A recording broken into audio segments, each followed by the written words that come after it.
Welcome back, P90X, week 6, day 4, Yoga X. You're going to need a yoga mat, yoga blocks, towel, water, and a human body. I'm Tom Smoke. Don't forget to like the video, subscribe to the channel, and leave a comment below. Now let's get ripped. Listening to story on YouTube, Imperial Iterator, the day Mars betrayed the Emperor of Mankind. Let's get a yoga. The sea doesn't care where you came from. Only by cold, lifeless machines. The 10th year of the 31st millennium, the cataclysm of iron. In the forge worlds of the so-called Belt of Iron, situated along the borders of Segmentum Tempestus and Segmentum Pacificus, open war flares. Some factions This is the longest workout of all of them. It's an hour and a half. So you're going to need at least 90 minutes to get this one in. Fragments on the battlefields But it's all good. of the traitors' It's a tough demonic one. machines, several of which bear the seal of Archmagos Lucas Crow. How the traitors' Just designs came to breathe be and found beyond the relax. Martian sphere It's going to is be unknown. uncomfortable. Among all tagmata of the Dark Mechanicum, I'm going to try to utilize the weighted vest today to add some more core strengthening. which permits the supposition that the traitors somehow After they warm up. transmitted technologies to their allies so that they might employ demonic engines far beyond the forges in which they were originally created. The 11th year of the 31st millennium. The Forge Enclave Sarcosa Omicron is attacked by the Iron Hands and the Dark Angels, two legions that once took part in bringing this world to a core. All manner of forbidden esoteric constructs were thrown into the defense of the Enclave, joined by forces from all the numerous moons of Sarcosa. In the brief engagement, the legionaries were driven back, and although it is believed that the warriors of the 10th Legion suffered significant losses, they seized an unknown technological artifact from the renegades. The 12th year of the 31st millennium. The Siren's Call. A faint I'm going echo to flex the back of your legs. from an Make sure uncharted your legs interstellar region are beyond the borders tight. of Segmentum Solar.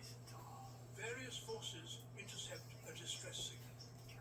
Its source is the long-forgotten realm of Citera, a system once terraformed and settled by the first expeditions long before the Dark Age of technology. Like the Siren's Call, So before my shoulder, my right shoulder got signal bade the leaders of numerous some disparate strike forces, regardless of their loyalty to relief, this position here was extremely painful in promising my knowledge and armpit. power by which they might prevail over their And all the way back here is Heeding very that call, painful. diverse strike forces flocked But to now, Citera, intent on seizing its riches for it's themselves. feeling better. Even those legions, now united Ribs in still loyalty feeling only bad right to now. their It's primarch, super such tight as on the my right Emperor's side. children and the Iron Warriors, were set against one another in a jealous struggle for the prize that awaited them in the planet's vaults. Even the loyalists could not withstand the siren song. Thus, the My Iron tens Hands device collided in a furious trying to encounter zap with the strike my force right of side. Salamanders. Rage, envy, and avarice severed any fraternal bonds between those who had hearkened to the call of the siren. Got some nice new shorts. Few sources recount in any detail Pretty the sweet. events that transpired during those engagements, save for several final reports from commanders and entries within ship's logs that speak of a strike on the planet followed by the deployment of troops into the depths of its vast catacombs, the battles within which remain undescribed.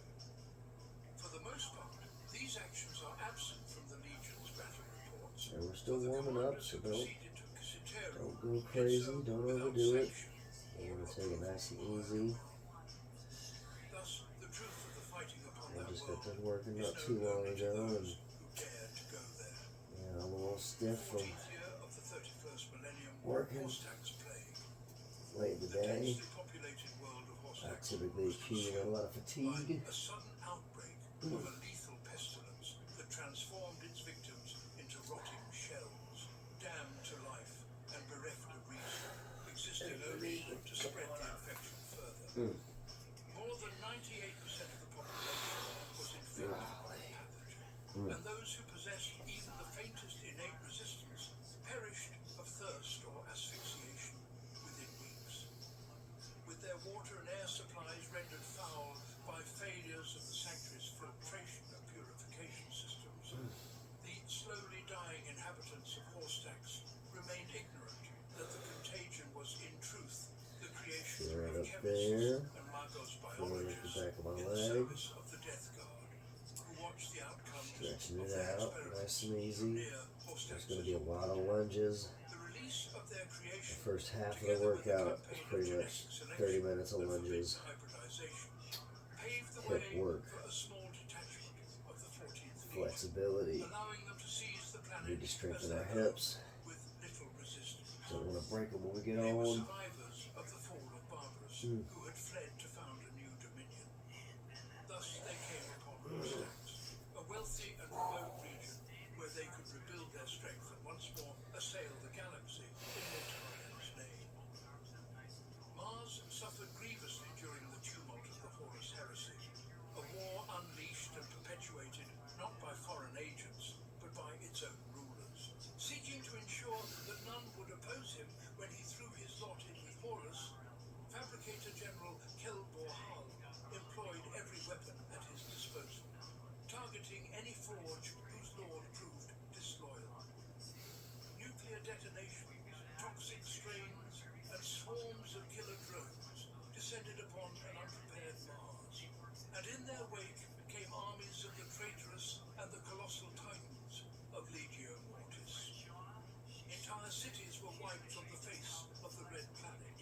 Mountains were leveled, and vast tracts were rendered uninhabitable for centuries. Mars, despite its value to the Imperium, received no mercy. The Horus Heresy left its mark upon the red visage of that world for all time. Feel that all the way up to Terry's Major. In his wisdom, the Emperor put an end to the recklessness of Trapped religion, in the the poison of tricep. fanaticism that had struck Terra and plunged her into a long Wow. night. He imposed reason and the imperial truth upon all kingdoms subject to him. All save one. On Mars, an ancient curse endured. Hidden within the Byzantine rites and ancient traditions of the Mechanicus, it continued to live. Deep in the bowels of the vast city factories of the Red Planet, the plague festered and fed upon old grievances and mistrust. There, Horus would find it, nurture it, and Steadily in I'm the getting more darkness flexible an every instrument week. by which he would one day be able to Steadily getting besiege the stronger mightiest fortress in the galaxy. every week. And I'm just taking it easy. Of Mars to a bloody past rather than to the Emperor's golden future blinded many of the lords of the Mechanicus.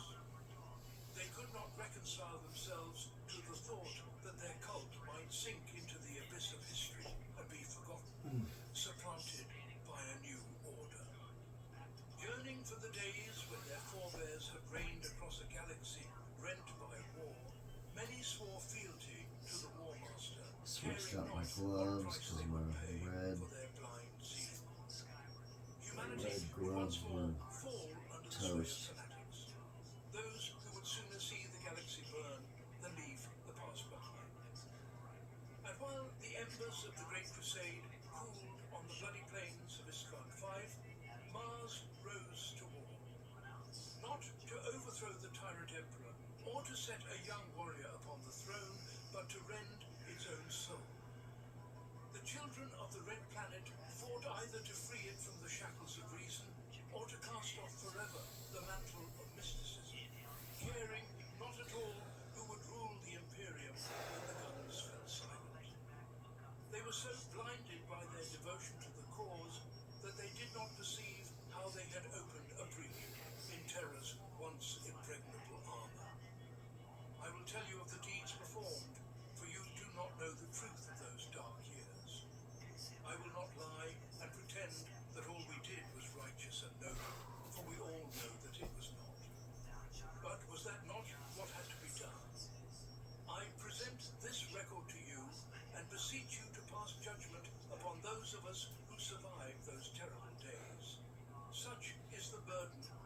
dangerous heresy, the death of innocence, a blood-red skull in a halo of barbed iron.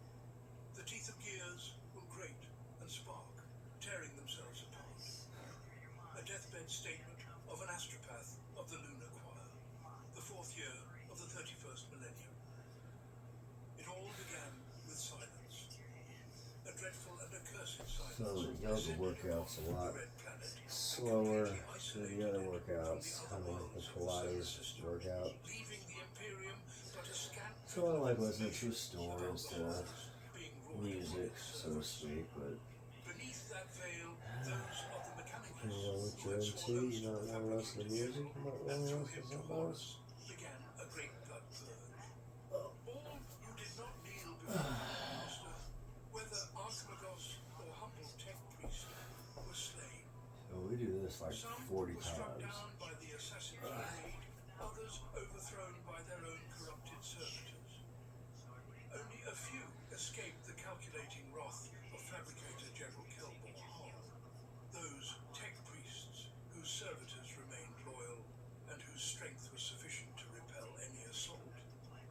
The scrap code veil that Kelbor Hall released hid his treachery for a time, for his tendrils had reached throughout the Mechanicus network in the Sol system. But it could not last. The first alarms were the frenzied vox signals from Venus, heralding the destruction of the climate control station in that world's upper atmosphere.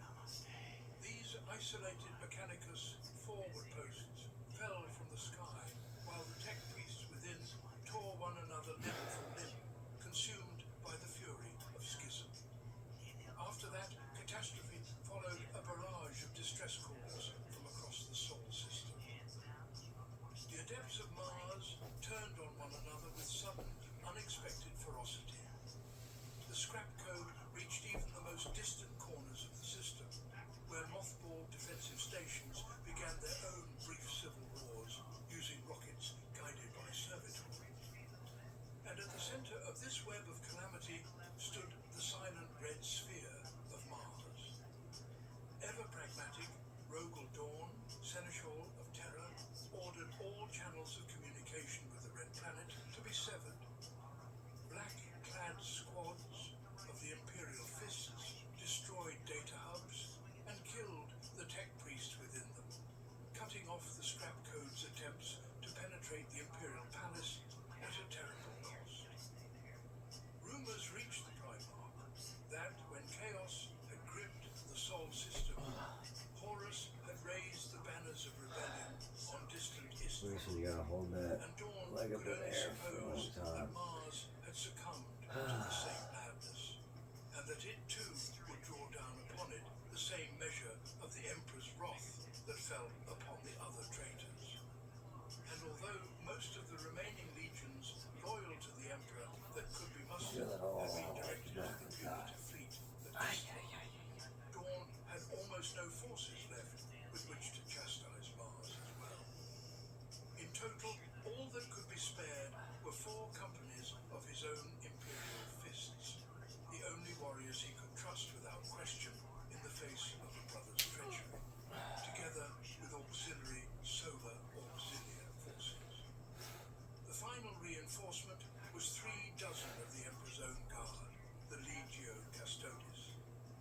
These warriors were sent by Malcador of the Imperial Court to bear witness to the fate that had befallen the House of Mechanicus, and to stand as a symbol of the Emperor's authority both to his faithful servants You gotta and to get in the a rebels. deep plunge. At the head of this strike I'm force, still working on Dawn my placed 2 lenses. of his most trusted commanders. My First Captain thigh Sigismund and the veteran is so warrior weak. Cumber Diaz.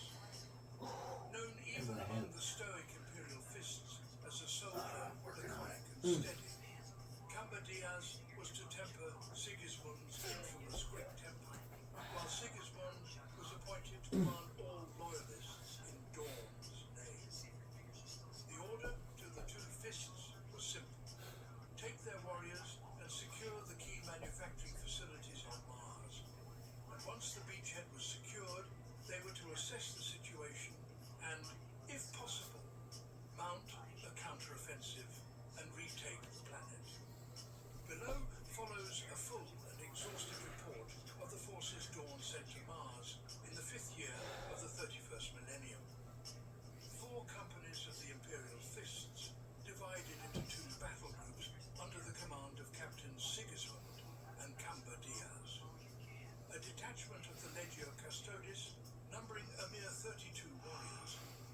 was often omitted in contemporary historical records. According to closed journals from the Imperial Archive, this detachment was nominally commanded by Shield Captain Morvay Arcus. The 13th Company, the Saturnine Rams, under the command of Legate Marshal Mera de Valles. 4 cohorts of Jupiter Grenadiers, raised from the soldiers of the 19th cohort of the Solar Auxilia, Crimson Nova, under the command of Marshal Serban Oaja. No ship rose from Mars's orbit to bar the task force's approach to the domain of the Mechanicus, for only wreckage up hung the above front, the red planet. fill it The back, Iron Ring, a vast fill shipyard in my girdling shoulders. Mars like a belt, lay in ruins, and many of its sections were engulfed in a shimmering phosphex flame that burned evenly before them.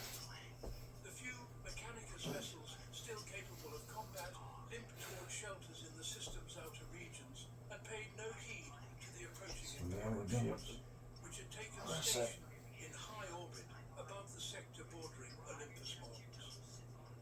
From on high, the Emperor's warriors could see that the red planet itself bore fresh and terrible scars of battle upon its face. Smouldering ruins lay across Mars's red plains, silently attesting to the ferocity of the struggle waged by rival commanders. In the vast crater where once great machine forges had stood, a sea of nuclear fire now lapped, and the forge bellows were infected with a perverted strain of the life-eater virus. Whole legions of Titans marched, fought, and died.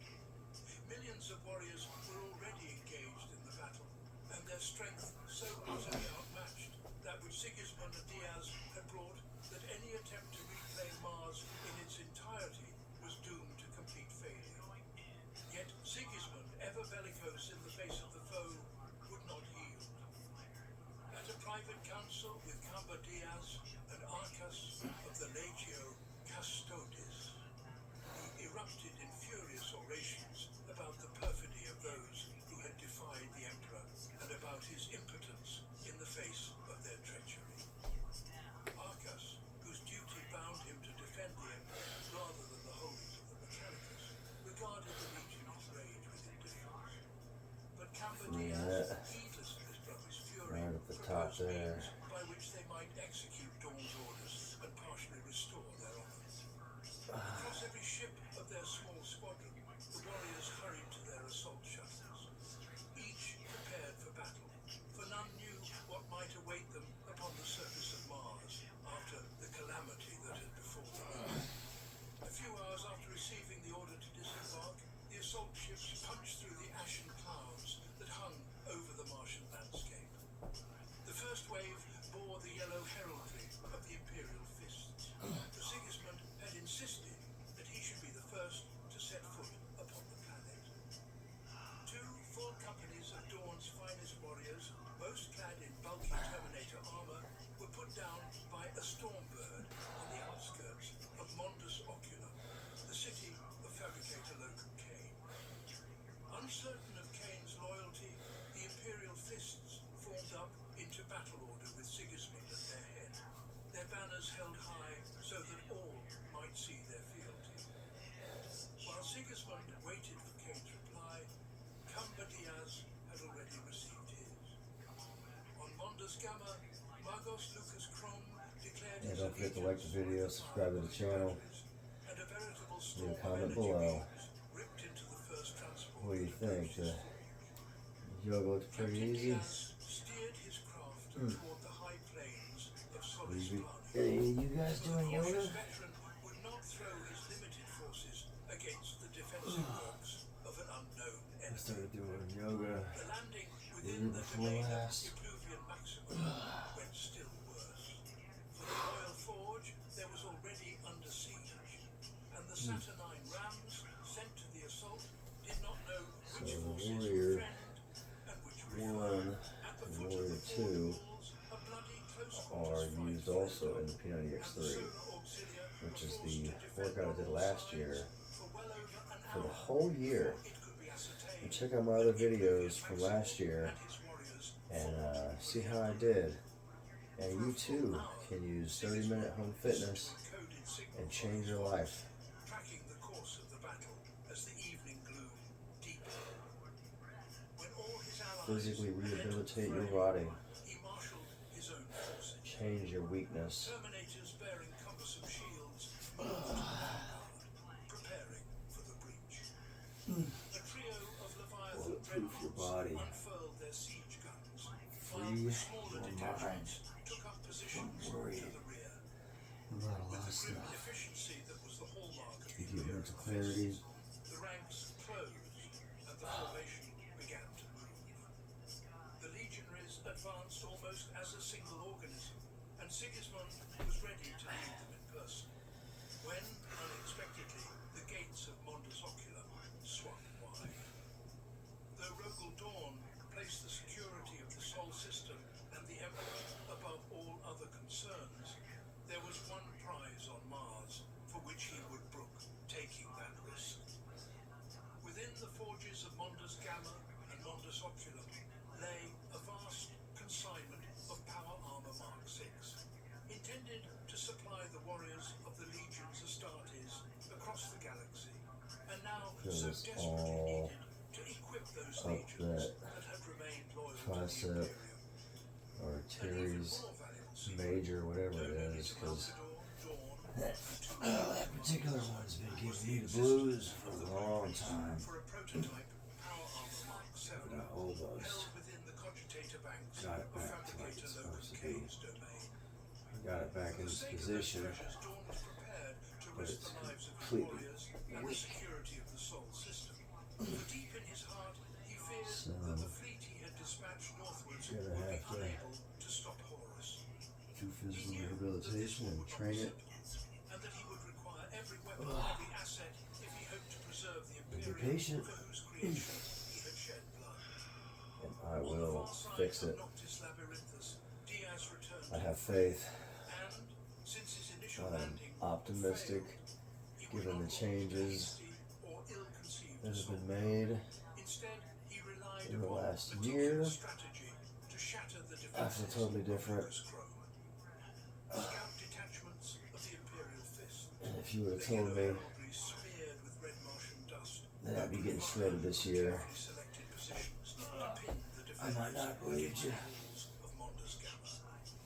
Furious volleys of bolters wrought no damage upon the fortifications, but I'm getting yet they shredded this year. annihilated every tech priest foolhardy enough to return fire, and provided covering fire for the heavy weapons teams taking up station. Once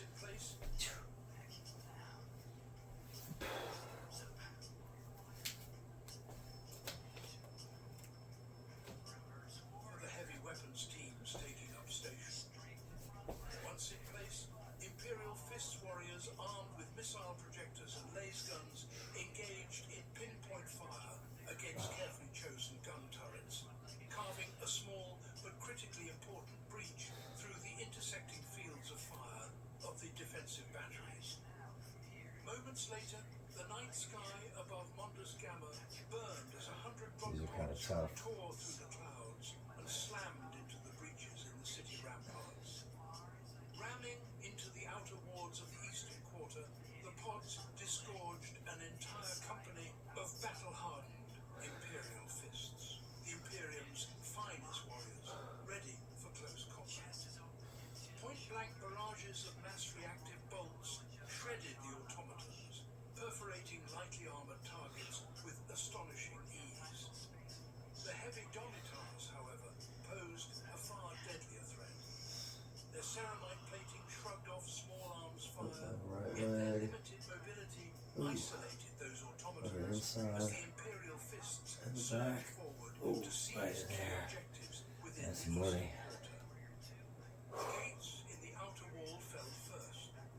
Armored doors were ripped from their hinges by melter bombs before Cambadias led the warriors with whom he had landed on the planet against the tech thralls waiting within the walls. Next were the macro depots that lined the inner wall of the assaulted district. Vast structures packed with armored containers became a savage killing ground. cavernous halls, small squads of space marines held a decisive advantage over the lumbering Thanatar automatons. The legionaries easily maneuvered around them and confounded the enemy's limited combat protocols. Moreover, the enormous depots were filled with war gear intended to replenish Horus's stores, and the Imperial Fists swiftly turned that arsenal against the foe. Thus, the third objective, the Automata Command Relay, fell to a squadron of Vindicator siege tanks painted in blue-green colors, though their crews were now composed of Imperial Fists warriors. The tanks shattered the tower's foundations and denied the Chief Tech Priest the ability to upload revised control programs to his automatons. Within a few short hours, Cumber Diaz had pierced the walls of Mondas Gamma and seized control of the eastern quarters. The Mechanicus defenders who had sided with the traitors fell back, the living perished, and automatons broke down, while the legionaries captured vast quantities of ammunition and armored vehicles, many of which were put to immediate use. Feel it in my right When the fighting ribs, subsided, my Captain left Diaz thigh. ordered the grenadiers of Jupiter Cool, to all commence in their your left landing thigh's and burning. set other warriors to begin loading the munitions taken from the foe. Here, within the walls of Mondas Gamma, it seemed Dawn's command might yet be fulfilled, and that victory was close at hand. While Cumber Diaz fought in the ramparts of Mondas Gamma, Sigismund stood in the halls of Mondas Oculam, though he did not take part in the great battle, for he had discovered that Magos Kane firmly stood with the Emperor, and thus the captain had been bidden into the city as an honored guest. There had been little fighting in Mondas Oculum since the scrap code had fallen silent upon Mars, and the city of Kane had apparently escaped the ruinous consequences of war for some unknown reason. All of that changed with the arrival of Sigismund's warriors. As Sigismund and Kane conferred, they received word of explosions at the outer oil refineries located on the diametrically opposite side of the city from the rebels' earlier objectives. Because the battle automatons of Mondas Oculam were ill-suited to rapid tactical change and could not redeploy swiftly, Sigismund personally led 100 of his space marines to secure the city's flanks, expecting to meet some stray horde of tech priests whose weapons would pose little threat to heavily armored Astartes terminators. He launched a bold attack. The assault, however, stalled when his warriors were halted by accurate fire from Nemesis bolters. Does it ever feel like you're a marketing professional? Ooh-wee. Speaking into the Feel that in my LinkedIn ads, you can know you're reaching right thigh, a network of 130 of my million. butt. You can even target buyers by job title, industry, seniority, skills, and did I say job title? See how you can avoid the void and reach the right buyers with LinkedIn ads. Spend $250 on your first campaign and get a free $250 credit for the next month. Get started at linkedin.com/campaign. Terms and conditions apply. The Loyalists found themselves locked in a firefight with an opponent equal in skill and armament, clad in dull blue power armor bearing the Hydra symbol. The Imperial Fists clashed with the Alpha Legion. These warriors ought to have been their brothers. Their Primarch had joined the punitive fleet sent by Dawn to Islam. But here, without hesitation, they stood against the Imperial Fists. Struck to the core, Sigismund and his men froze for a moment, pinned by fire from both sides, and the blood of their comrades and of the Imperial Fists began to flow into the red Martian dust. Howling with rage, Sigismund surged forward, indignant that Space Marines should dare war against their Emperor, while his bodyguards strove to shield the captain with their bodies. The marksmen of the Alpha Legion lured Sigismund into the open, and having seized their advantage, might have slain the captain of the Imperial Fists, had not the intervention of the Thalax cohort prevented it. break. Cyborgs Oh, with well, uncanny precision swept through the tangled industrial landscape and outflanked the traitors. Finding themselves between salvos of Thalak's lightning guns and the reckless onrush of Sigismund, we're not done with the the Space Marines of the Alpha lunges Legion yet. realized they had lost the advantage and abandoned their position. By the time Sigismund and his men arrived, the presence of the enemy was betrayed only by spent casings and the scars of explosions. The city was secure, yet the Imperial Fists knew full well that the Alpha Legion would Feel return, on my and knees, Sigismund began to fear for my his brother's thighs, For if shoulders, back. Alpharius had sworn himself to It's a Horus, pretty solid how many move. more Primarchs might yet prove traitors? Duty was his only bulwark against unease, and Sigismund returned to fabricate a locum cane with grim tidings. In response to the mournful news, the loyal Archmagos activated every defensive installation of his city to shield the Imperial forces from the effects of scrap code, and he roused the full might of his Tagmata. Endless ranks of silent combat automatons and masterfully wrought tanks awoke from their artificial dormancy. These formidable war forces he placed at the disposal of the Imperial host that they might defend Mondus Oculum. For should the punitive fleet fail, the treasures within the city of Cain would prove far more important than Dawn had at first supposed. While Cain and Sigismund contemplated the army with which they were to defend the Emperor's holdings on Mars, Captain Camber Diaz weighed his own troops. He had managed to secure a foothold within the walls of Mondus Gamma, but at a cost of lives he could ill afford. Of the disembarked company, a tenth had been lost. Nearly 200 Space Marines lay dead, and only a few were merely wounded, for the warriors of the Mechanicus wielded weapons such that the slightest strike proved mortal. Their guns hurled charges of pitch-black flame that punched through armor with mute fury, or spat streams of radiation powerful enough to rot the flesh of a Space Marine even while encased in plate. Victory on Mondus Gamma was within his grasp, but to hold the sea's bridgehead, the Space Marines required more. We're starting to sweat. Thus, Camber Diaz committed the last reserves of the strike group to his position.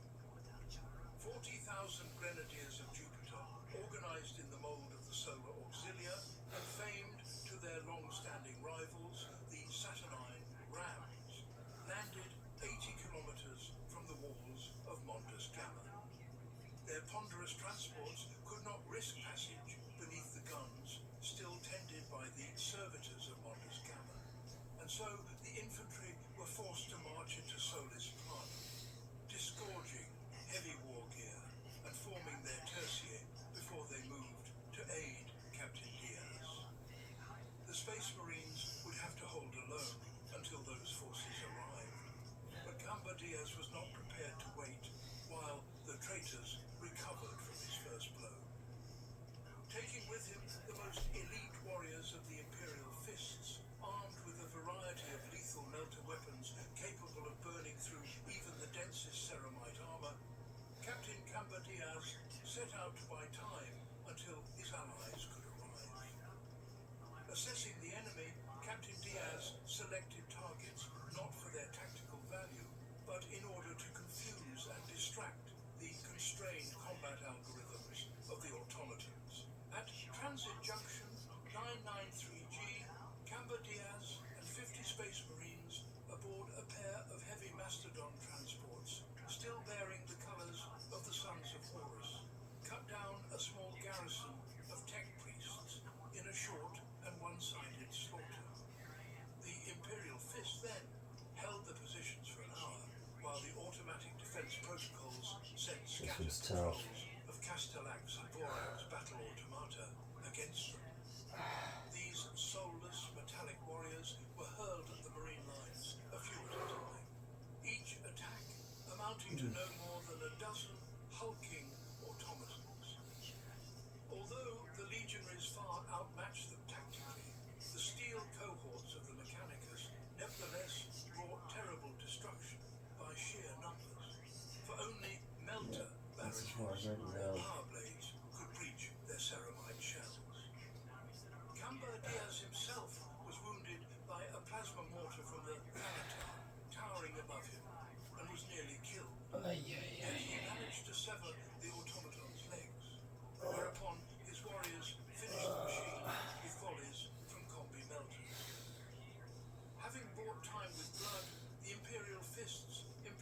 shelter bombs about their positions, destroying the transport node and denying the defenders the ability to deploy heavy armor. This was but one of dozens of separate strikes carried out by Cambidias's warriors, though not all met with equal success. 24 Imperial fists were taken by surprise by a horde of modified battle surters, and the Centurion commanding them elected to destroy himself and the fuel depot, for his men had exhausted their ammunition and were surrounded.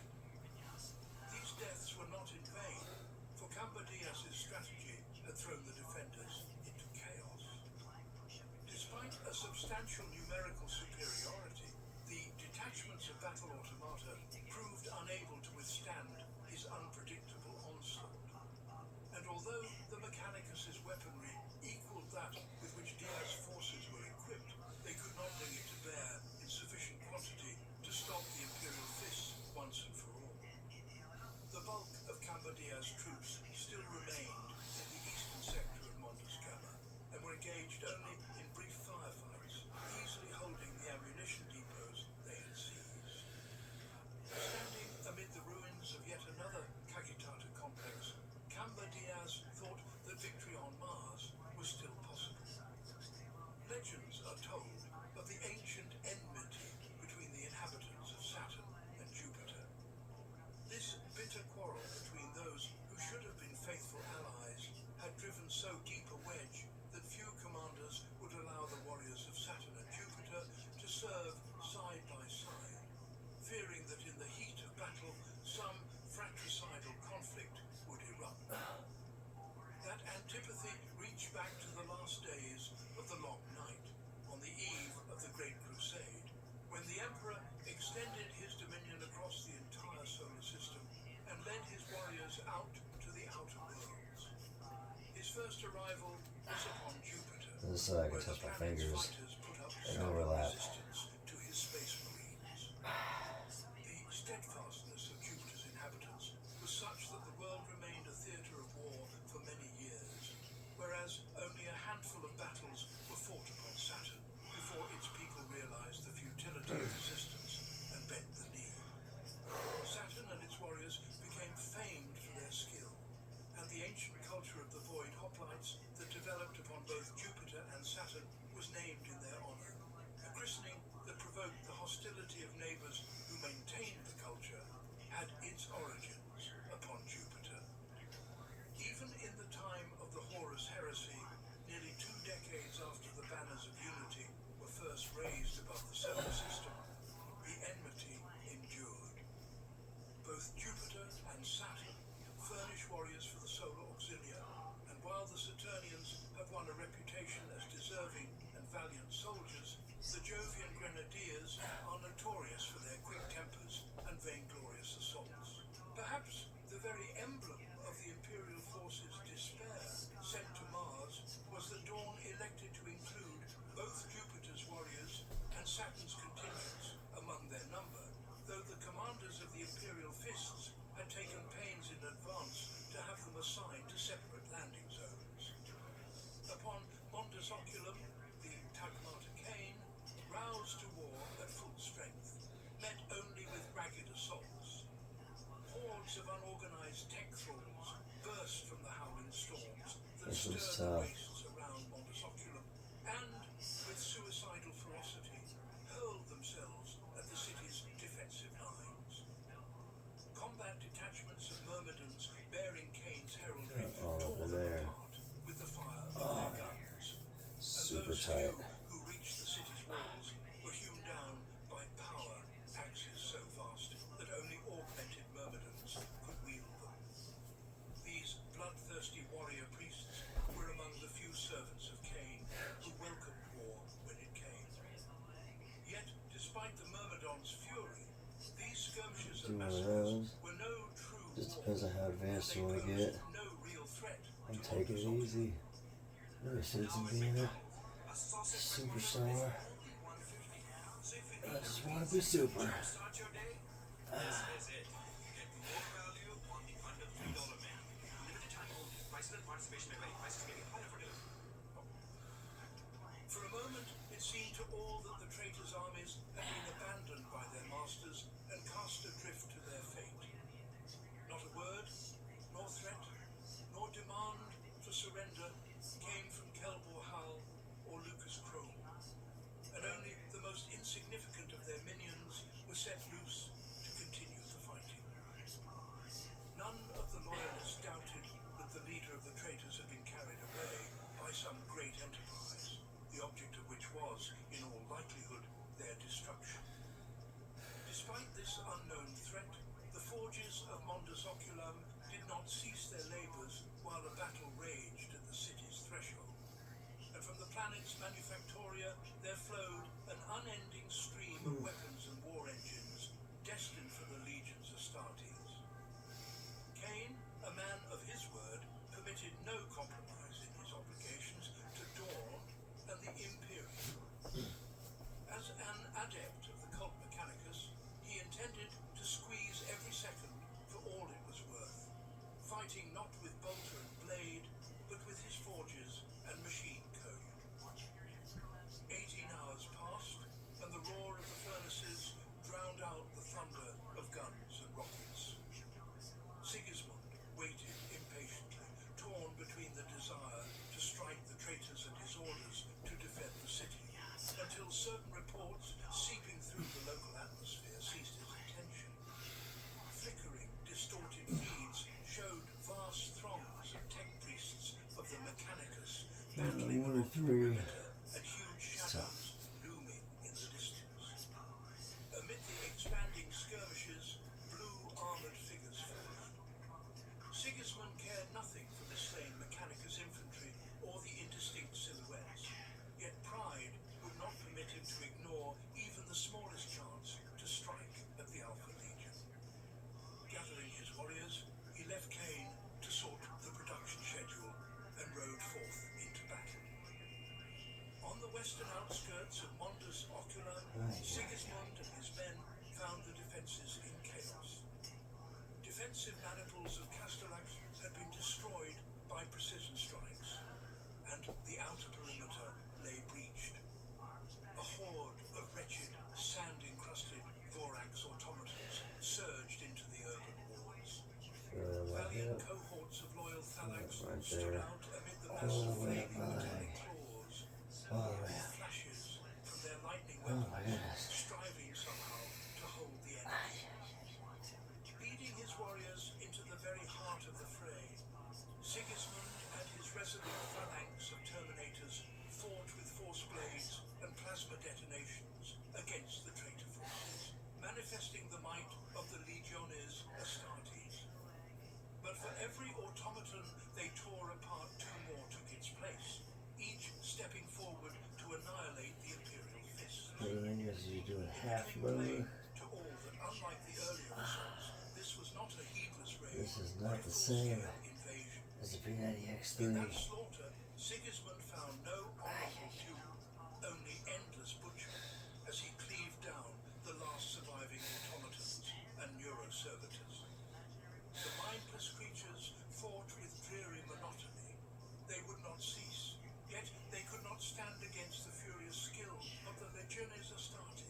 Meanwhile, the Alpha Legion had long since slipped deeper into the city, leaving a traitorous host of the Mechanicus to delay any pursuers.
the threat of Titans hung over Mondus Ocula, This is one of my least favorite confronted by an enemy stretches. Lucas Chrome revealed to the world a work that had kept him Just from the straight battlefield. up the leg. He unleashed Tell from me his about horns that. a horde of twisted It monstrosities, feels like it's metallic inside giants, crudely my leg. resembling Castellax and Vorax, yet driven by a ravenous, malevolent, fiendish intellect. They did not fight like the dull automata Captain Diaz had time and again defeated in earlier engagements. These machines no longer obeyed the blind dictates of limited combat algorithms, but adapted and learned, tearing the isolated vanguard of the Imperial Fists to pieces. Captain Diaz discovered that he had been lured into a trap by severely distorted vox signals on the Imperial Fist channels. The blood-stained automatons had used the corpses of fallen space marines as bait to draw out the bulk of the Imperial Fist's vanguard. Surrounded by iron monsters that had turned his own ruse against him, Captain Diaz led the surviving legionaries in a breakout, expending his reserves of melter charges to claw his way out of a metal-hungry hell. Of the 100 men Captain Diaz led forward, scarcely 50 returned safely to the Imperial Fist foothold in the eastern district of Mondus Gamma. Squadrons of predators, their sea-green armor sharply contrasting with the proud gold in which their crews were clad, It is not the opened last for now, chaotic fire to check the advancing tide What it is for of now. metal. Heavy weapons now checked, now drove the voracious automatons, whose numbers seemed to far outstrip those of the defenders. The creations Lucas Chrome had revealed in open battle made plain to the loyalists the forbidden knowledge the Archmagos had demanded in payment for his devotion to the cause of Horus. Lucas Chrome sacrificed all his servants to assemble those monsters and to test their might against the Space Marines, so that he might compare his dark masterpieces in open combat with the masterpieces of the Emperor himself. Were it not for the reinforcements of Jupiter's grenadiers, the Imperial Fists would have perished in the furnace of Lucas Chrome's ambition.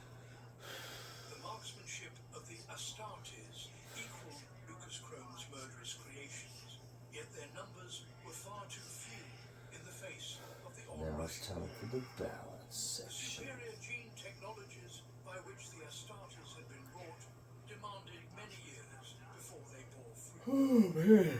Whereas Lucas Chrome Good job for sticking with us. We're going to keep going. I'm Tom Smoke. Don't forget to subscribe, like the video, leave a comment. Coming out with videos all the time. Diet tips, training, progress.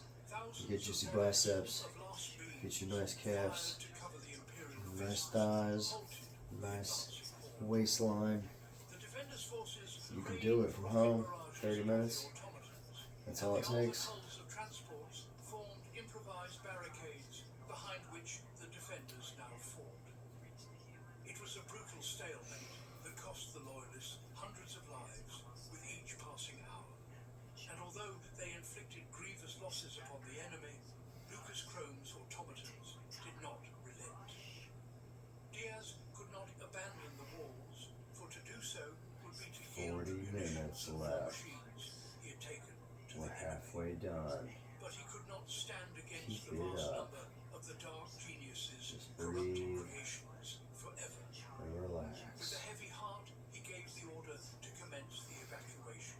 Shout out to They would Imperial hold the positions Iterator. only until the sea's treasures were sent to orbit. And We no got the Mondus Gamma the was Daemons lost to the betrayed, and no exertions Diaz might make at that the hour Emperor of could alter Mankind. that fact. In the It's a historical pretty good records story. of the first Imperial Fists I'm expedition, not sure if you guys can hear attention it, but always fell upon the battles check at out the Mondus Imperial Gamma Iterator, and Mondus Warhammer Ocula. 40k. Few scholars Interesting heeded the stories. slaughter that unfolded at the forges of Epuvian Maximum. Yet, in many respects, that engagement stands as emblematic of the You want broader to feel war the for Mars, strength in your a heel. chaotic and utterly pointless You want to bloodletting flex your that leg. exerted almost no strategic influence upon the course of the war. If the The Astartes fought limited engagements at Mondas Gamma and Mondas Oculam. This one's not so bad. We're on Dancer. They do this one in P90X3.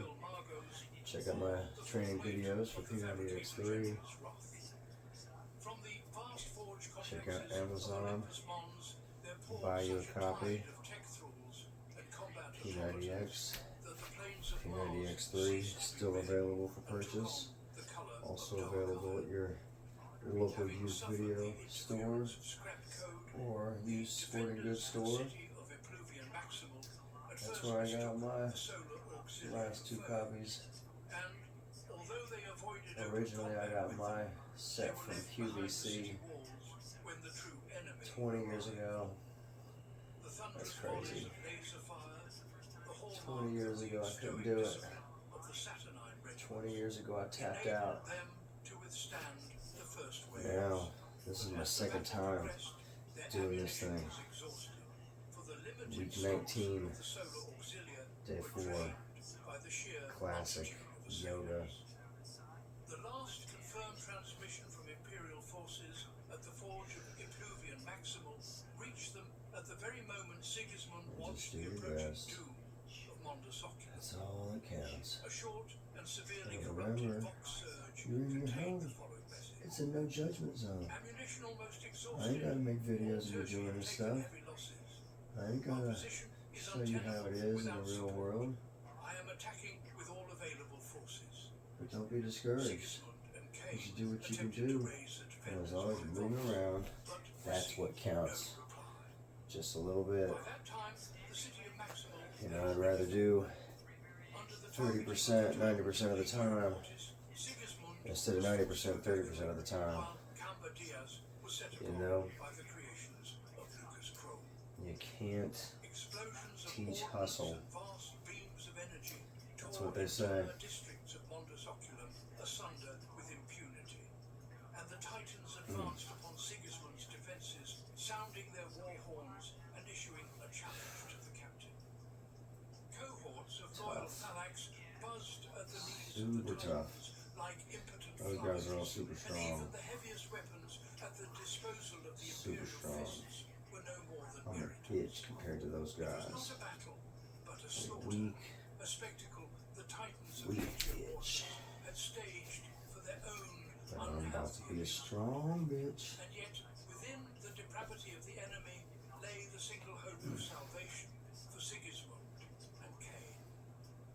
While the Titans hunted keep and slaughtered going, the defenders keep on the lifting. fringes of the city, Cain's servitors Keep labored eating to the right load things. waiting Not transports, drinking sets of alcohol, new not smoking R6 cigarettes. armor and other vital supplies. You too can change your life, Each and you can salvo be there for your from a distant family Titan battery when they meant need the you the death of most. a few more brave warriors, and the launch of another shuttle into the sky to hide in the bellies of the vessels that had borne Sigismund to Mars. Determined detachments of warriors in yellow armor stood frozen among the rubble I of mean, you know your legs are weak when you Mondas can't even as hold the your leg city up. disintegrated. You can't even straighten your leg out. You can't even straighten They your leg. withheld their fire, Super ignoring weak. the Titans. I got Waiting knee until muscles, the nights that preceded them all these had behind the passed, knee, on whereupon the front of the they knee. loosed barrages of rockets into the rear armor of those behemoths to wound the hunting hounds of Legio Mortis. Thanatars fell upon wounded knights, tearing them apart with Thanks for salvos of plasma watching my and the video strikes of shock and checking out my other stuff. But even such feats I hope to inspire somebody for the knights were the least of the engines. to make a choice, In the very to heart make of the the right ruins, choice, Sigismund fought his own battle. and start doing the To be thing. the last warrior to leave the field. He had already seen to Cain's evacuation, though they So had I yet usually come to blows end up turning this before into a Shalmagost handstand of some sort. to the necessity of fleeing his own But like, city. you Now, gotta get your without hands Cain's guide in hand, the automatons like of shoulder his automata distance. reverted to their baseline protocols, and the surviving Castellax and the Thanatar of Nice. Mondas Oculam hurled themselves into Get a up on final triceps. suicidal assault. They cared neither for comrades torn apart by And cannon to get it fire, right, you nor kind of for have the to lean futility of forward. their onrush. Their only thought was to rend the enemy before they fell. Under Sigismund's command, The Imperial But it's Fists just easy to retired with measured I don't like stoicism it, just and weapons aglow, slaying sure the it down. towering automatons that ran before them and blunting the charges of the knights by ambush and by sheer fearlessness. While his warriors and the last remnants of Cain's Tagmata held the Oh, I foe, strengthened my neck too. Sigismund had one final duty to discharge: to destroy the principal data temple, Mondus Oculum, lest the schematics of Mark VII power armor fall into traitor hands. There he at last confronted the Alpha Legion and the warrior who led it, for the Oathbreakers had struck suddenly at the Myrmidons posted as sentinels over the temple. The betrayers had come for the schematics, believing the Sons of Dawn would abandon them, and the few warriors left to guard them in order to 30 save the bulk minutes. of their forces We're and getting the close. caches of Mark VI armor. We're getting close, boys. They had not counted Now on it's the Sigismund's sitting down stubbornness, time. and the champion of Dawn burst into their ranks, bolstering the Myrmidons that ostentatiously stood guard Chic over the gloves. data temple. Had these for a For the while, first but time, the Black Sword ran into took some the lives wrist of Space issues Marines as Sigismund because hewed they don't let me path get through my the fingers sights of Alfarius. close enough. Behind him, the crude shapes of the Myrmidons opened a withering fire that hurled the enemy back and granted Sigismund time for one more blow before he was overcome. Driven by rage and frustration, Sigismund surged through the foe, pinning the blue-armored warrior against the shattered city walls, while the lesser warriors dispersed among the ruins. Yet his victory crumbled to dust before his eyes. The mocking laughter of the dying praetor of the Alpha Legion apprised the captain that the data had already been seized. Ooh, Sigismund right abandoned the eye. dying city as Legio Mortis reduced it in a symphony of destruction, a spectacle that blinded them and drew their attention to the weaker foes at their feet. An encoded signal sent the last soldiers to their shuttles, and he remained the last loyalist standing in the city, surrounded by the dead. With a sweep of his arm, Sigismund severed the head of the traitor in blue raiment and left it in Mars's ashes so that it might look on as he departed, unbroken and ready to continue the war on other fields of battle. Sigismund's shuttle raced over the city as the last towers collapsed, fleeing the wrath of the Titans and bearing away the treasures of Mondus Oculum, securely stowed in its hold. Captain Diaz, far across Mars, watched him go before returning to his own desperate fight, for his warriors had no aid from the Adeptus Mechanicus. Lucas Crumb had turned his entire city against the Imperial Fists. Systems and cogitators fought the loyalists with the same grim cunning as the horde of warped automatons at the walls. Light flared, blinding the defenders, or suddenly extinguished, plunging everything into darkness and leaving the warriors defenseless before the roaming automatons. From supposedly sealed hatches and gates, swarms of iron monsters and grotesque tech thralls surged upon the loyalists. The slaughter on the walls of the Eastern District slowed the loading of captured munitions and war machines. More guns and vehicles were sent to aid the desperate grenadiers than were loaded onto the vulnerable shuttles hidden beyond the embattled city. The main body of combat-capable warriors, both Space Marines and the soldiers of the Solar Auxilia, now barely contained the horrific creations of Lucas Crome, so there remained scarcely enough free hands to spirit the military trophies away. Armor, munitions, and war machines lay in their grasp, yet they could find no way to carry them to safety. Camper Diaz faced a dreadful choice. So I try to The strength and skill of his spread my Space legs Marines out would enable the delivery just of kind the of vital supplies to the shuttles. push off But to the in one doing so, side. he would leave the Grenadiers Don't of really matter Jupiter what at the side, mercy but of Lucas Chrome's maddened horde. can't Even just the combined forces of the stretch Imperial my Fists legs apart and that the bad. Solar Auxilia Have to could perished And together just in a futile, though honorable battle. push back. Captain Diaz unhesitatingly See how ordered the those. Imperial Fists to withdraw and complete the evacuation. Super tight. He knew his order There you go, doomed the arms flexing. of World You're War not I. flexing, but you're Yet stretching the the munitions they might opening of the save hips, could prove and decisive also in the a war far position. greater than this small And engagement. some of these, Leaving the Grenadiers of Tony Jupiter asks to you hold to the walls for as long as move they your could, butt the Imperial while you're doing it Fists so that it took the makes the, treasures of I Montesquieu. guess, the ligaments loosen up a They little set bit out if you've got to tight Solis hips. Planum, pursued by screaming automatons that had descended from the heavens to hunt them. So it's pretty bad.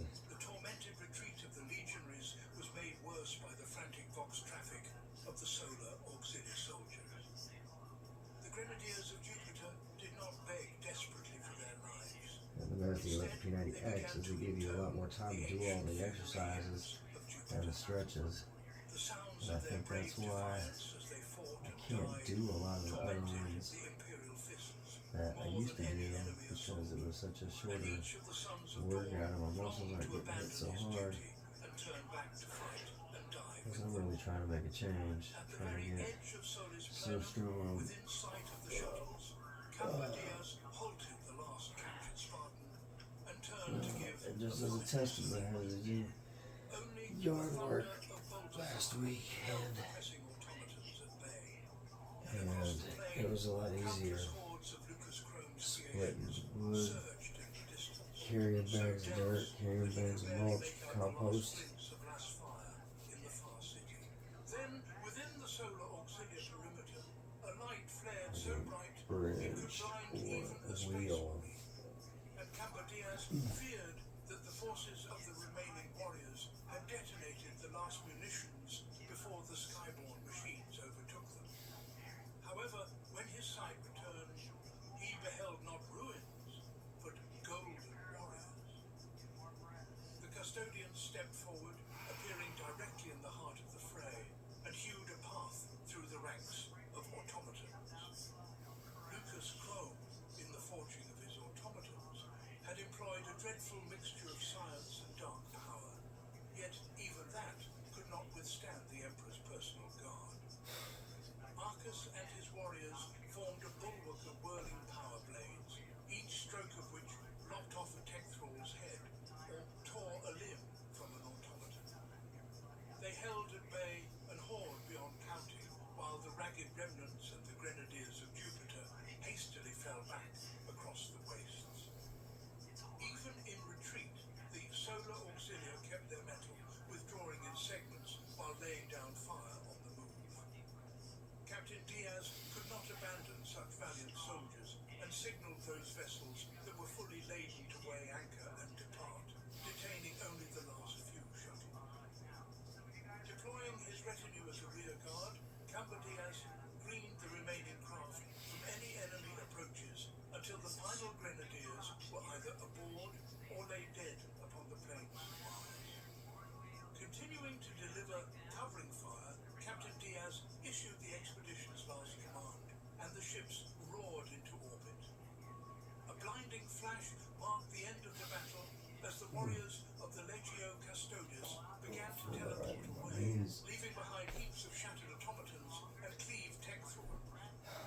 Yet there was not so much as a hint of gold left among the ruins. Imperial forces regrouped in orbit. From a once proud host, there remained only a battered and bloodied battle. So sad. They had suffered grievous losses, but they had prevailed where lesser warriors might This have was kind of fallen. tough. In their holds lay abundant suits of armor, Very good to shoulder stance. enough to allay Dawn's anxieties regarding Terra's defense, and to withstand any immediate onslaught from traitors sworn to Horus. More precious still was that they had delivered Mars' final creation, the schematics for the Mark VII armor, and their architect, fabricator Locum Kane, into a place of safety at the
Not a single cry for aid reached the Imperial Fist. Upon the operational group's return to Terra, the soldiers of the Saturnine Rams, who had set foot upon the surface of Mars, were declared martyrs and accorded honors for their sacrifice. Yet their true fate remained unknown until the latter years of the Horus Heresy.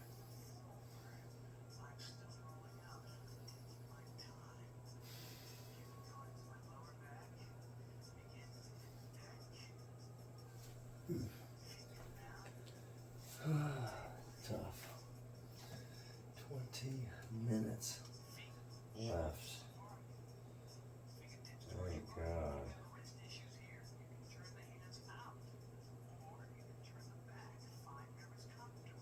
Inside the Titan, life of a princeps. The Vulcan Megabolter is a weapon that defies conventional logic. A standard Astartes bolter is a weapon of terrifying power, firing 75 caliber rocket-propelled shells. A single bolt tears a man in half. The Vulcan is a twin-linked rotary cannon firing shells, each the size of an adult human or a fuel drum. The caliber of these shells is such that a single hit is enough to destroy a light tank or turn an APC into burning scrap. But the horror of the Vulcan is not in the caliber. The horror is in the rate of fire. The weapon is capable of unleashing up to 300 rounds per second. This is not shooting. This is a stream. It is a steel river that erases matter. The ammunition load of a Titan carrying such a weapon takes up half the internal volume of the hull. Thousands of tons of explosives, propellant, and adamant Tailbone. are stored in A armored lot. bunkers behind the crew. Extra skin, fat, right at the bone. Reloading such a Titan It makes it very uncomfortable to sit. and weeks of work by loader servitors. I'm really praying that it goes away in the next couple weeks. The cost justifies itself. It is the absolute weapon against anything not protected by void shields. The world is torn in half. Sound of the Vulcan firing cannot be called a knock or a rumble. It is a continuous low-frequency tearing of the atmosphere that causes people within a kilometer radius to bleed from their ears and their teeth to crumble from vibration.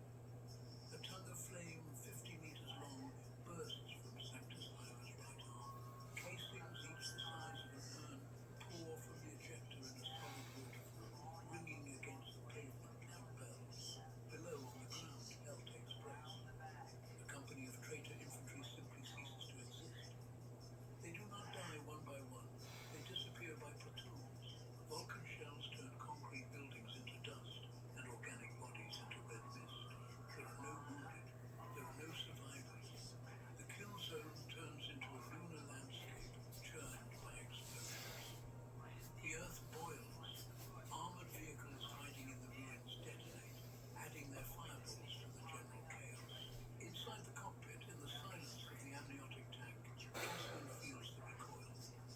The MIU system translates it not as a blow to the shoulder that would break his collarbone, but as deep, rhythmic pressure on his whole body. It feels like a powerful massage. He watches the red dots on the tactical display go out. 10, 50, 200, 500. The numbers run down at dizzying speed. Sector 4 cleared, he states mentally. Ammo expenditure, 400 units. Efficiency, acceptable. No pity. No realization that he just ended hundreds of lives, each of which had a name, a history, fears. For a princeps, this is not murder. It is disinfection. It is statistics. He feels like a gardener pruning a dry branch. The branch falls. The tree of the Imperium becomes cleaner.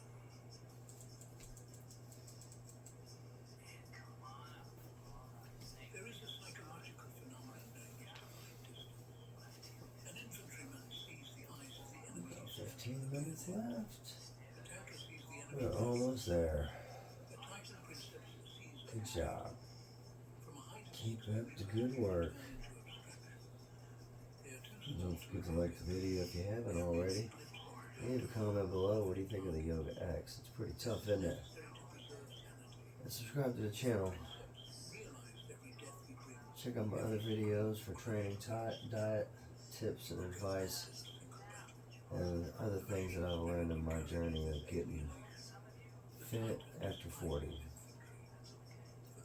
Stay-at-home dads, men over 40, stay-at-home moms, young or old, it really doesn't matter as long as you got a will. You get a hold of the P90X, start from day one and just do your best. Follow along. I would be willing to guess that in 5 years after you start, if you stick with it, you are going to be strong. You are going to be fit. Where a second ago stood a fortified enemy position, now smokes a wide furrow of molten slag and bone. Cassian grunts with satisfaction, mentally. Left flank clear, he transmits to the crew. Moderati gunner, switch power to turbo lasers. Now we deal with the big game. At this moment, the manifold flashes a warning. Alert, target lock detected. The enemy Reaver Titan, taking advantage of Sanctus Iron, being distracted by trash cleanup, has finished targeting. Cassian feels the hairs on his non-existent neck stand up. It is the feeling of being looked at through a sniper rifle scope, but the rifle is the size of a skyscraper. Shields! The steersman's shout breaks into a squeal. Cassian does not have time to react. He was too drunk on his power. Outside, the crack of tearing reality is heard. The enemy laser blaster opens fire. 3 beams of pure energy, each a meter thick, strike the chest of Sanctus Ira.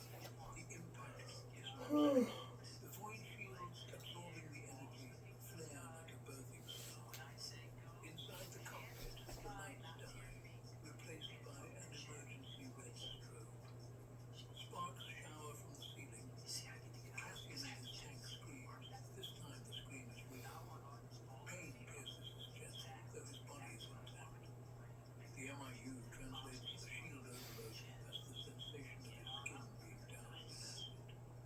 The god staggers. The battle is truly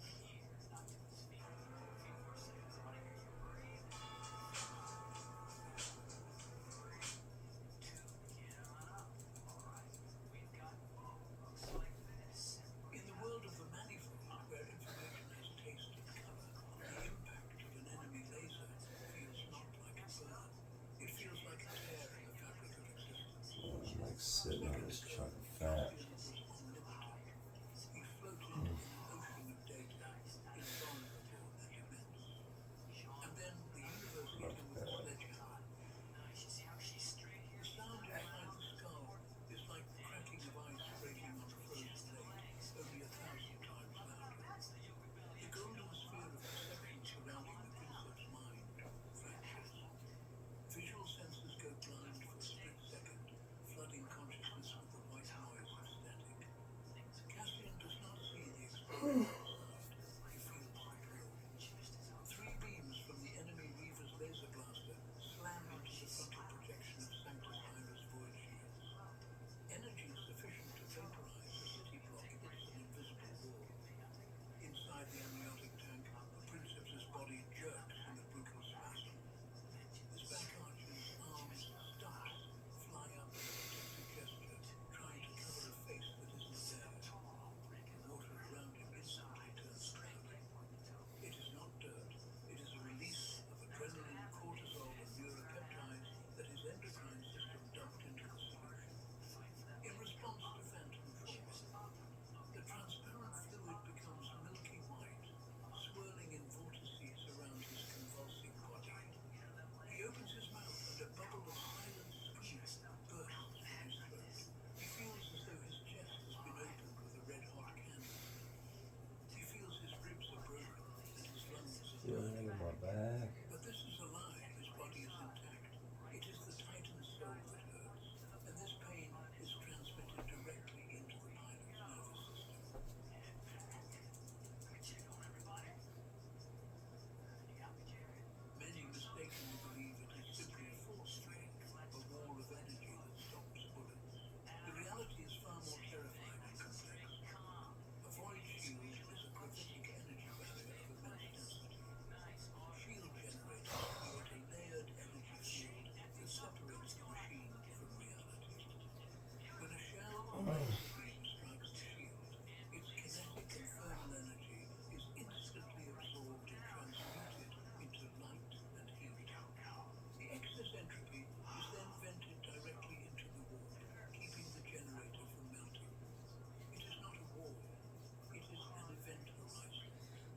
fan I got on my belly. Shield's smell of ozone and something white. It is the smell of reality breach. Not much. Every hit on the shield is a microscopic opening of a door to hell. Shields have a layered structure.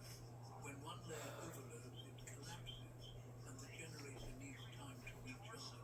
In that moment, the Titan becomes vulnerable. Shield management is the art of juggling layers of reality to prevent the enemy from finding the soft meat of the armor.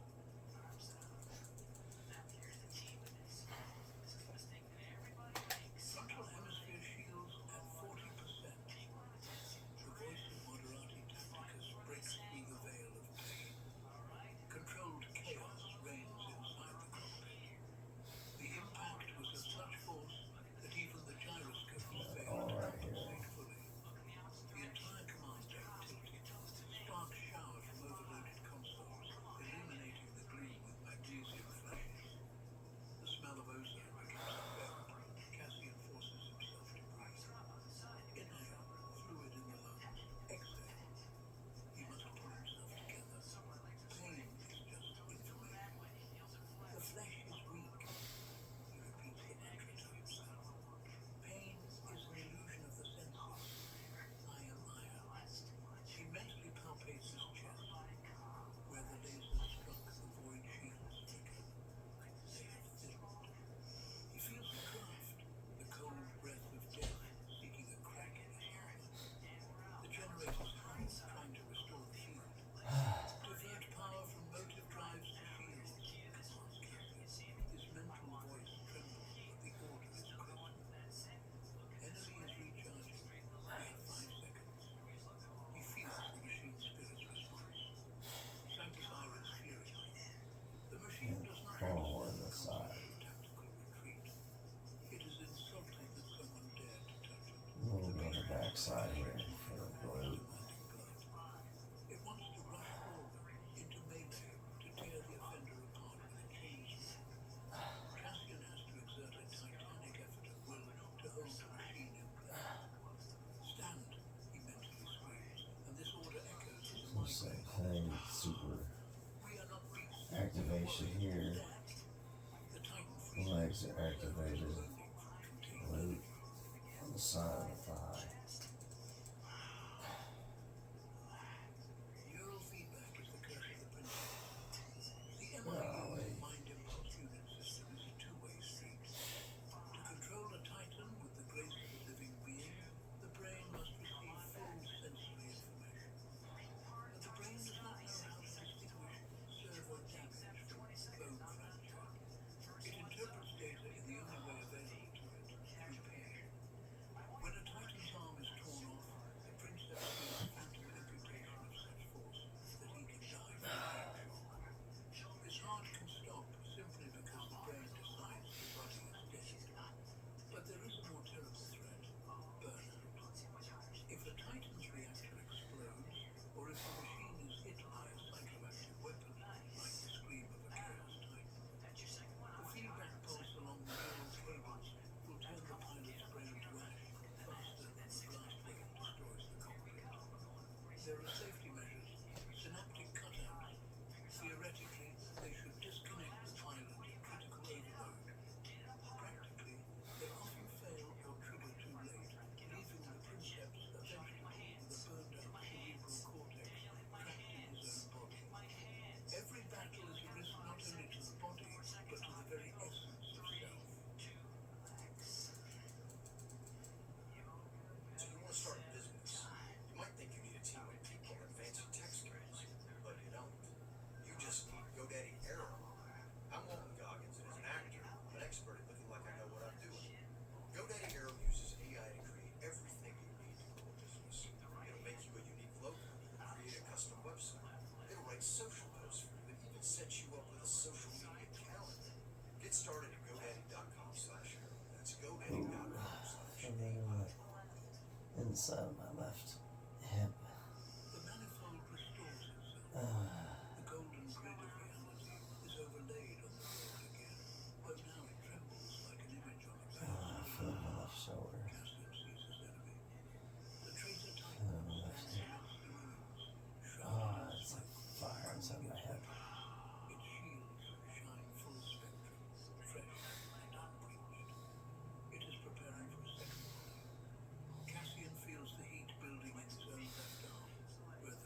excited inside the hip area, on the thigh, on the inside, rear side.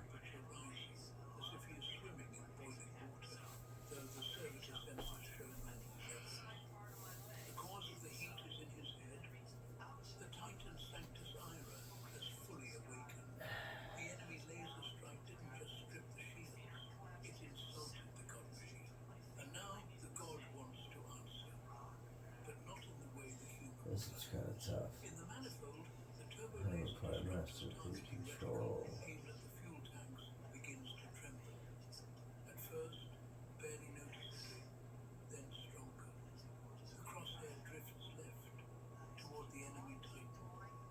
Correction! Cassian barks mentally. Hold target! The crosshair returns to place, but with resistance, as if Cassian has been attacked before. A second later, it crawls left again. The Titan is resistant.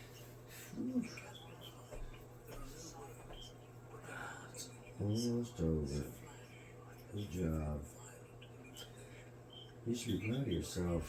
He feels I'm proud of you. of a massive body. I'm proud of myself. We just did that. That's an hour and a half of yoga. And it shit kicks my ass every week. But you know that's what it takes. And I ain't too proud to get my ass kicked. For sure. I'll come back to school tomorrow. And I'll keep getting schooled. Every day. Making pudding. The pressure in his skull intensifies. It feels as if an ocean is being forced into his head. The machine's rage is a So we're gonna do the Shavasana. In the tank, the princeps Whatever you say, it's a corpse pose. stumps twitch. I'm just gonna be laying, chilling.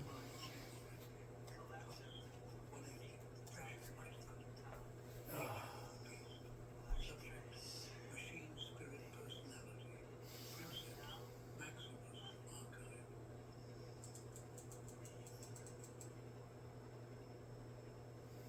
The machine spirit of a warlord class Titan is neither a loyal dog nor an obedient soldier. It is an ancient, arrogant dragon. Over thousands of years of service, the Titan's Oh personality yeah, I'm tired. And I'm gonna sleep so good tonight. Sanctus Ira is a So it has destroyed I am not gonna do the ohms demons. It is used to dominate. chant, but I It will has do its own the code of honor, understandable. lotus pose.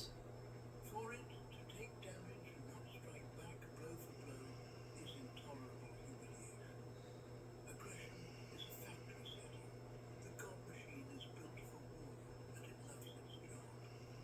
When a princeps connects to a Titan, he is not just operating a joystick. He enters a symbiosis. But in this symbiosis, there is always a struggle for leadership.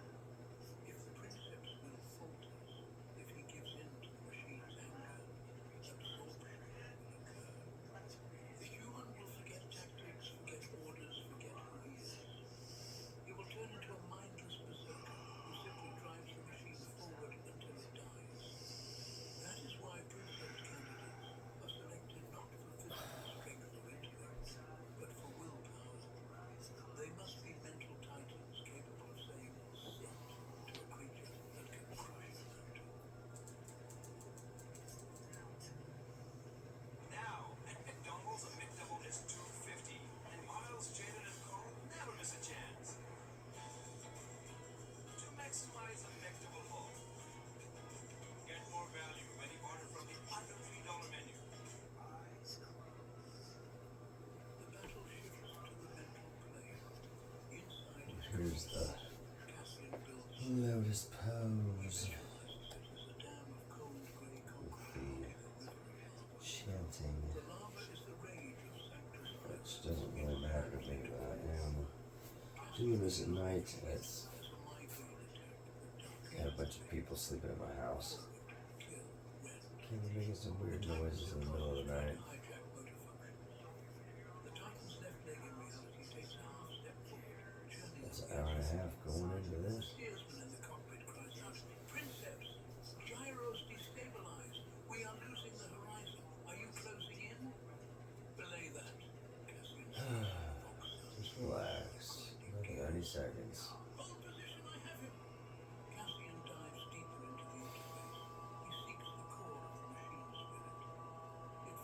Giving their brain a massage.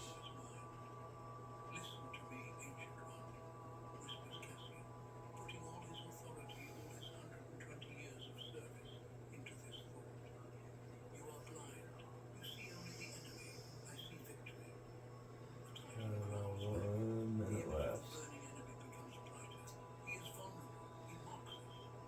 He is a And trap. if you're watching this much of the video, thanks again for checking me out. And like the video if you think it was good. Subscribe to the channel and leave a comment below. Tell me what you think. Is it working? P90X? Have you done the yoga workout? Is it tough compared to what you're used to? Does it cover all the bases on yoga? The stretching, the balancing, flexibility? I'm coming out with videos every day. Tips, diet, ideas, progress, different things I've learned, advice, and observations I've made in my 2.5 years of losing weight and training my body and trying to be a better role model for my kids and a better husband to my wife and just a better man in general. You can do it too. I got faith. We'll see you next time. I'm Tom Smoke, and that's how I'm getting ripped. Last year I got ripped. This year I'm getting shredded.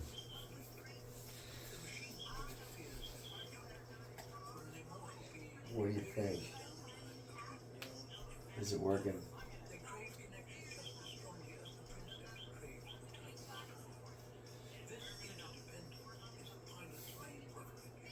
I'll see you next time.